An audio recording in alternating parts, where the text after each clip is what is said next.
Audiobook Sistema da Chave Mestra, versão original. Parte 5. Perguntas de estudo com respostas. 41. Que proporção de nossa vida mental é subconsciente? Pelo menos 90%. 42. Esse vasto depósito mental é geralmente utilizado? Não. 43. Por que não? Poucos entendem ou apreciam o fato de que é uma atividade que eles podem dirigir conscientemente. 44. Onde a mente consciente recebeu suas tendências governantes? De hereditariedade. Isso significa que é o resultado de todos os ambientes de todas as gerações anteriores. 45. O que a lei da atração está fazendo para nós? Nossos próprios desejos e crenças. 46. Qual é o nosso próprio desejo e crença? É o que somos inerentemente e é o resultado de nosso pensamento passado, tanto consciente quanto subconsciente. 47. De que é composto o material com o qual construímos o nosso lar mental? Os pensamentos que alimentamos. 48. Qual é o segredo do poder? Um reconhecimento da onipresença do divino. 49. Onde ele se origina? Toda a vida e todo o poder vem de dentro. 50. Como aumentamos a posse de poder? Mediante um uso adequado do poder já em nossa posse. Introdução, parte 6. É um verdadeiro privilégio para mim incluir aqui a parte 6. Essa parte lhe dará uma excelente compreensão da mais maravilhosa peça de mecanismo que já foi criada. Um mecanismo pelo qual você pode produzir para si mesmo saúde, força, sucesso, prosperidade ou qualquer outra condição que desejar. Necessidades são demandas e demandas criam ações e ações geram resultados. O processo de evolução está constantemente construindo nossos amanhãs a partir de nossos dias de hoje. O desenvolvimento individual, como o desenvolvimento universal, deve ser gradual, com capacidade e volume sempre crescentes. O conhecimento de que, se infringirmos os direitos dos outros, nos tornamos espinhos morais e nos vemos emaranhados a cada curva da estrada, deve ser uma indicação de que o sucesso depende do mais alto ideal moral, o que é o maior bem para o maior número. A aspiração, o desejo e as realizações harmoniosas mantidas constante e persistentemente produzirão resultados. O maior obstáculo são as ideias errôneas e fixas. Para estar em sintonia com a verdade eterna, devemos possuir equilíbrio e harmonia interior. Para receber informações, o receptor deve estar sintonizado com o transmissor. O pensamento é um produto da mente e a mente é criativa. Mas isso não significa que aquilo que é universal mudará seu modus operandi para se adequar a nós ou às nossas ideias. Mas significa que podemos entrar em relacionamento harmonioso com a mente universal. E quando tivermos feito isso, podemos pedir qualquer coisa que tenhamos direito e o caminho ficará claro. Parte 6. 1. A mente universal é tão maravilhosa que é difícil compreender seus poderes e possibilidades utilitárias e seus efeitos de produção ilimitados. 2. Descobrimos que essa mente não é apenas inteligência, mas também substância. Como então deve ser manifestada na forma? Como podemos assegurar o efeito que desejamos? 3. Pergunte a qualquer eletricista qual será o efeito da eletricidade e ele responderá que a eletricidade é uma forma de movimento e seu efeito dependerá do mecanismo ao qual está ligada. Desse mecanismo dependerá se teremos calor, luz, força, música ou qualquer outra demonstração maravilhosa de força a qual essa energia vital foi canalizada. 4. Que efeito pode ser produzido pelo pensamento? A resposta é que o pensamento é a mente em movimento. Assim como o vento é o ar em movimento, e seu efeito dependerá inteiramente do mecanismo ao qual está ligado. 5. Aqui então está o segredo de todo o poder mental, depende inteiramente do mecanismo que anexamos. 6. Qual é esse mecanismo?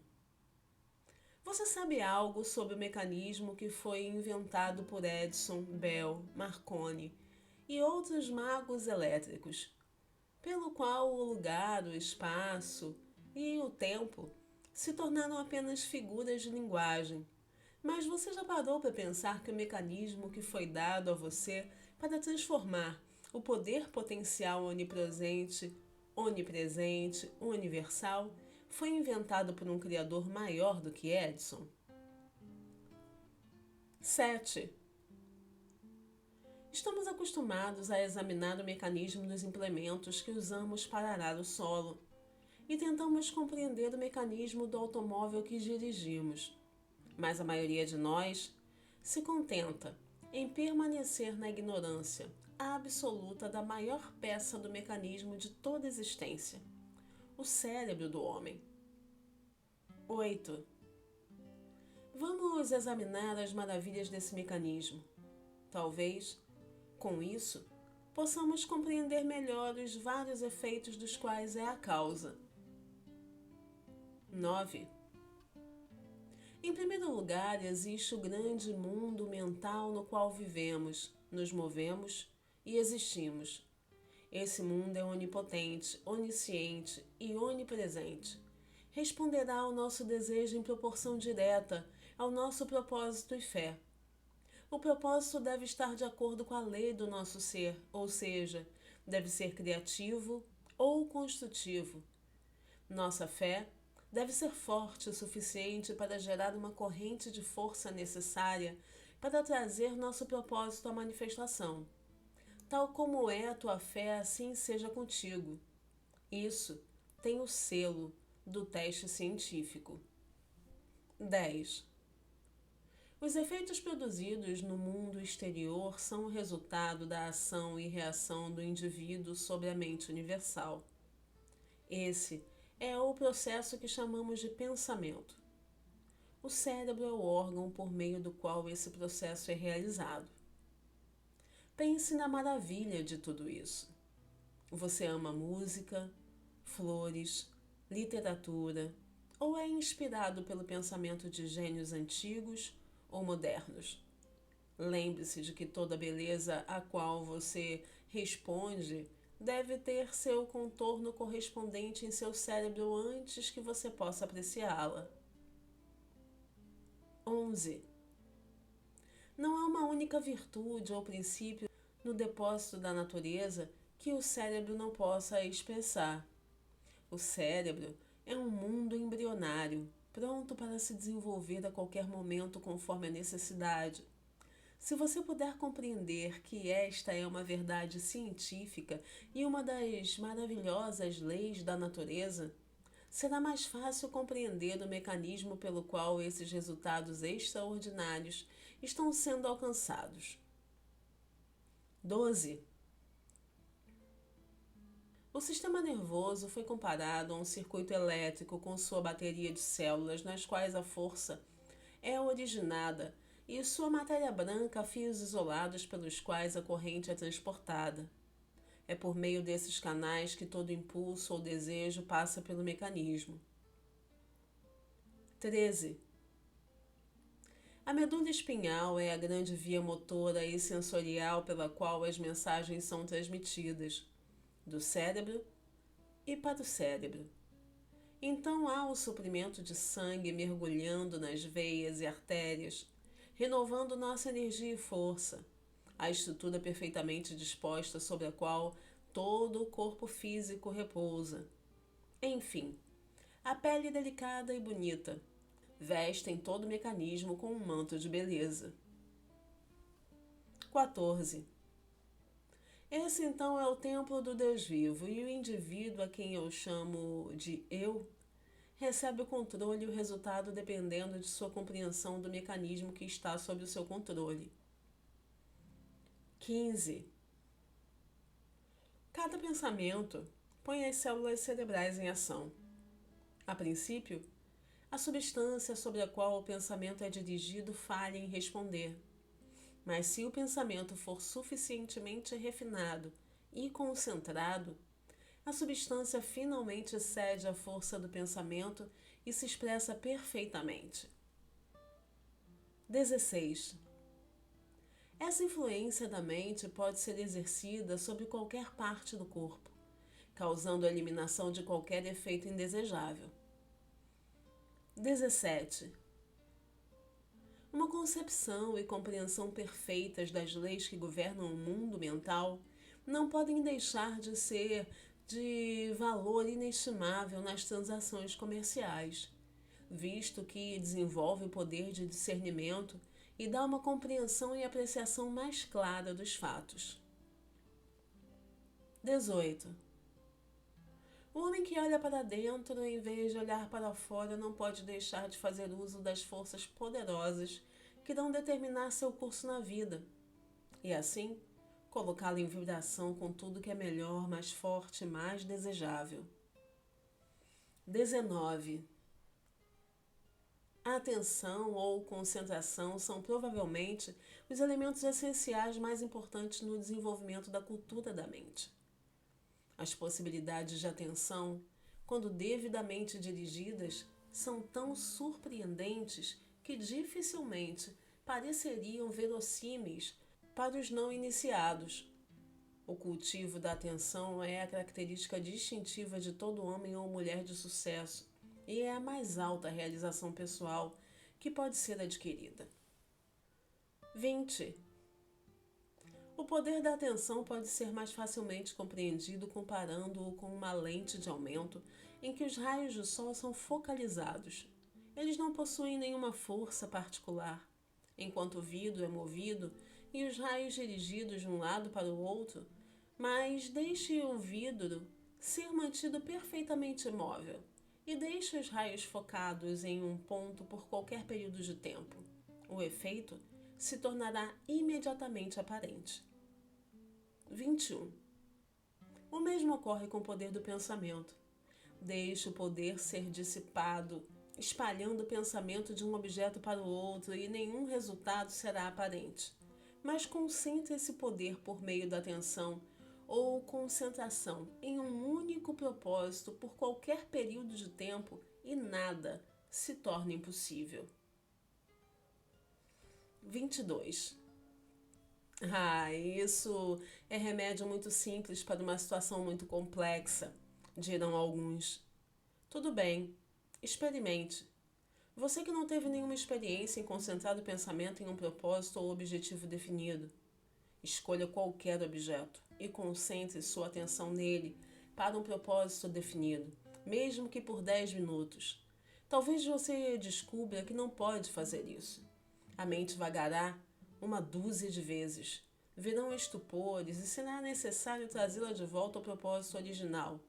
E a cada vez o efeito terá se perdido e ao final dos 10 minutos nada terá sido ganho, porque você não foi capaz para manter seu foco mental e o pensamento firme no propósito. 23.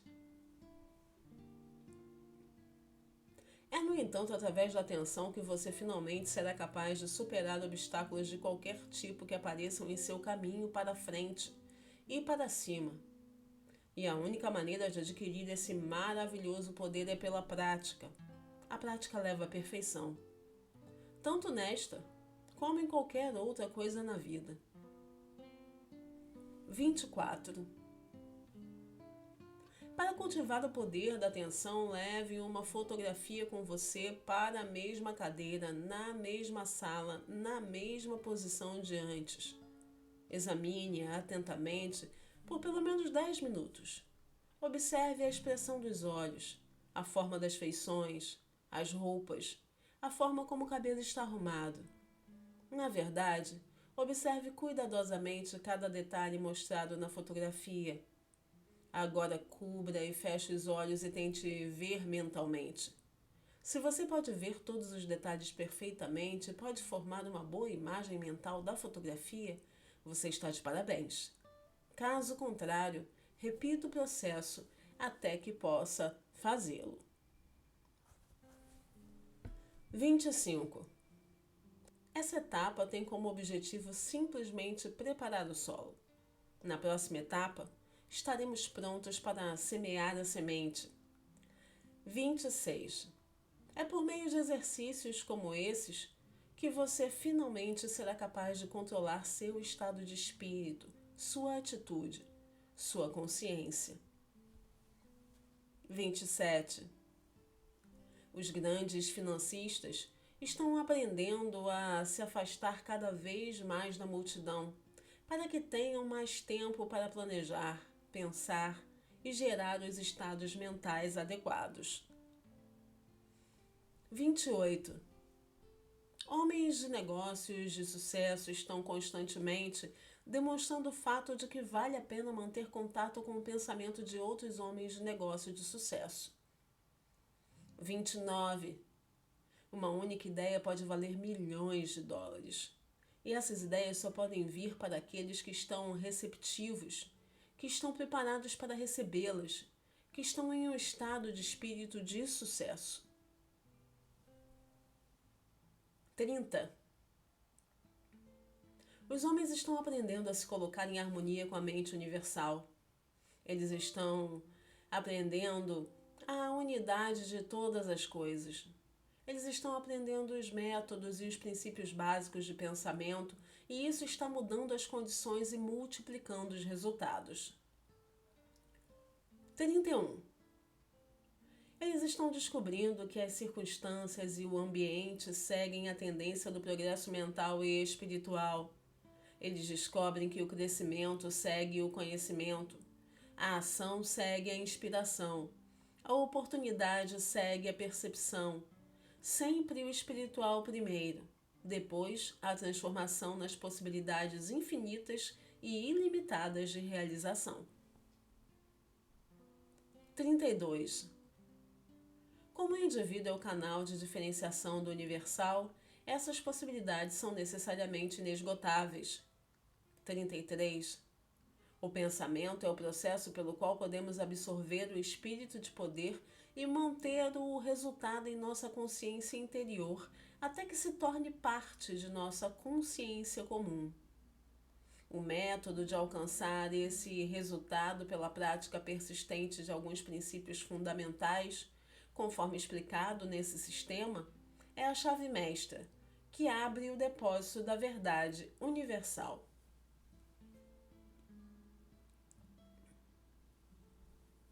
34. As duas grandes fontes de sofrimento humano atualmente são as doenças físicas e a ansiedade mental. Essas podem ser prontamente atribuídas à violação de alguma lei natural. Isso, sem dúvida, se deve ao fato de que até agora o conhecimento permaneceu parcial. Mas as nuvens de escuridão que se acumularam ao longo dos tempos estão começando a se dissipar, e com elas, muitas das misérias que acompanham a informação imperfeita. Que um homem pode mudar a si mesmo, melhorar a si mesmo, recriar-se, controlar seu ambiente e dominar seu próprio destino é a conclusão de toda mente que está bem desperta para o poder do pensamento correto na ação construtiva. Larson. Encerro esse conteúdo por aqui e aguardo você no próximo vídeo do Sistema da Chave Mestra versão original. Se você está gostando desse conteúdo, não esqueça de deixar o seu comentário, isso fortalece o canal. Deixe também o seu like e não esqueça, se você não se inscreveu, inscreva-se aqui. Até o próximo vídeo e tchau, tchau!